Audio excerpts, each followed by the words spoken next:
Alright, today we're here to talk about the QAD UltraRest Integrate. It's the new MX2. So far, I've always hunted with whisker biscuits. I like to still hunt, especially when we get a good downpour or something like that, raining. It's what drew me to this particular drop away rest. It's got the full arrow containment. Super quiet with the arrow on there. Go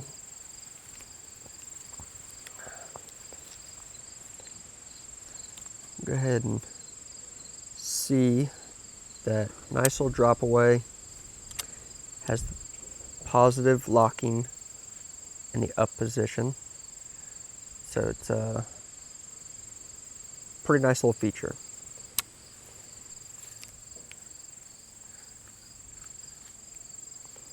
This is cable driven. Comes with a nice little attachment where you can just put your cord right into it. So when your cord comes all the way down, that'll bring it all the way to a standing position. And then once the momentum goes, it will actually drop away. So once that string comes forward, it allows enough momentum for the rest to fall away. This is an older Mathews. I think I got this thing around 2006, 2007, somewhere in there. It's a Switchback XT, and clearly it does not have the Integrate dovetail cutouts. So what I ended up doing was Mathews sells this adapter for all their Mathews bows. I was a little skeptical of it because I was worried about how well it was going to sit flush to the riser and whether or not I was going to be able to truly get that plumb. But the fitment was phenomenal. The riser on this bow is pretty thin. So what I had to do was space it out right here. And we had enough room because of the burger button, but it's just something to be aware of, that if you have the older bow, your riser thickness may not be sufficient. So you may have to shim this out because the adapter plate itself shoved the rest so far onto this side. So as you can see right now, it's got pretty good clearance. Not as much as I would like to have, but I'm not going to complain. I mean, it's been pretty good to me. So I've been extremely happy with it so far. Haven't had any failures yet. I've been shooting for a couple weeks with it. I think it's going to be a great addition for this year's hunt.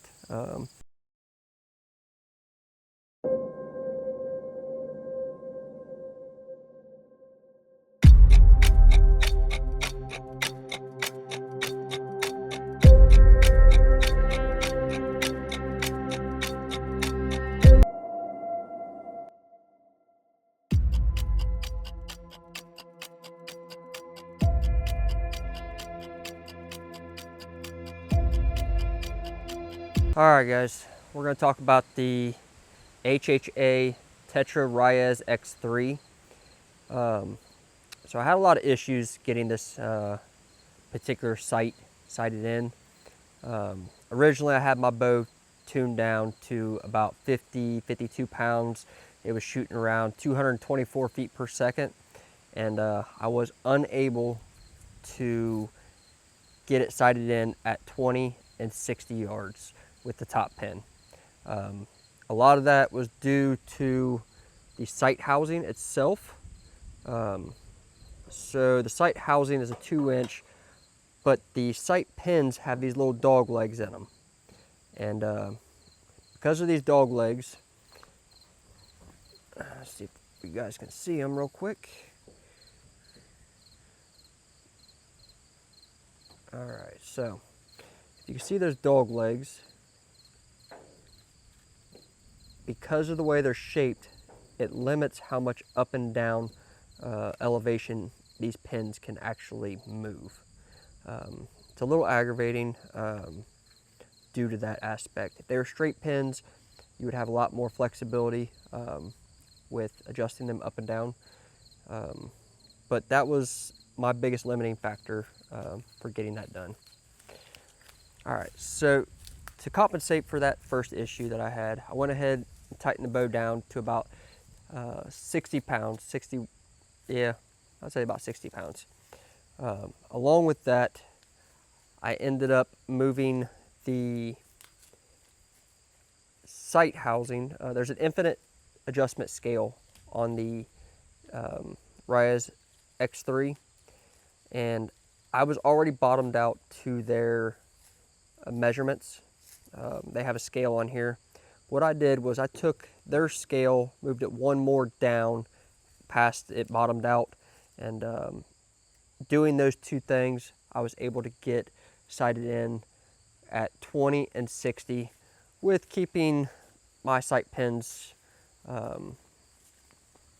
pretty center. I mean, it's not the best thing in the world, but it's definitely better. They're definitely lower in the sight housing, but I did what I could do. See if you could see that infinite adjust scale here and what I was referring to. So I moved it one measurement down from what their scale actually has. So doing those two things, I was able to do it. But also be noted, so this little screw here is how you adjust your dial wheel. So right there is my 20, 30, 40 mark. As you can see, this is my 20, 30, 40 yards adjustment, as well as you can see that I am in the third half of this sight well. So with that being said, I had to start, this is where I had to start to get sighted in at 20 yards. Some of you guys may be okay with that. I was comfortable enough to make it work. So you may not be able to sight this in at top dead center like they recommend if you have a slower bow. And had I not been able to make those adjustments with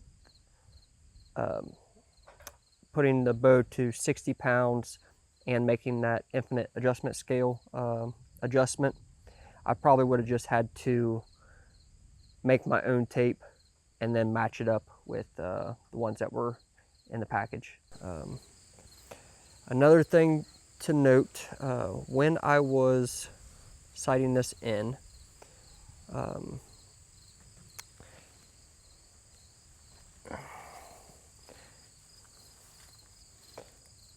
let's see. So at certain point here, we are going to be into our arrow. If we come down, I would say any further than 80 yards with the top pin, I'm going to be having issues. Not that I ever intend to really shoot that far with top pin. If I'm out west hunting antelope or something like that, 70 yards with bottom pin, more than sufficient. Gives enough clearance for the vanes on the arrow, and should be pretty good. The two items that we're talking about today, I did purchase with the intent to be future-proof. So when I do decide I want to stop using the switchback, I can go ahead and upgrade seamlessly. Got the dovetail. If I want to go to the bridge lock, And then I have the Integrate system for any bows that may have the Integrate system. Mathews is probably what I'll end up going with, but we'll see. So do I think I would purchase the HHA again? I think time will tell. We're gonna use it for the season, see how she holds up. The quality of it is fantastic. Everything seems solid, seems very sturdy, seems like it's gonna last. The biggest downfall I have right now is the sight housing. The pins in the housing, I don't like the shape of them due to the vertical elevation. But all in all, I know I can interchange this with, I don't recall what it was, like the UV sight housing.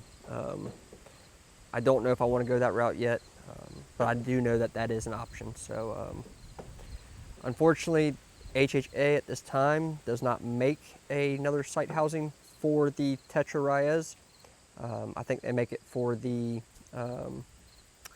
flagship sight, but not currently one for this. Thanks for sticking around, guys. We reviewed the QAD UltraRest on the Switchback XT.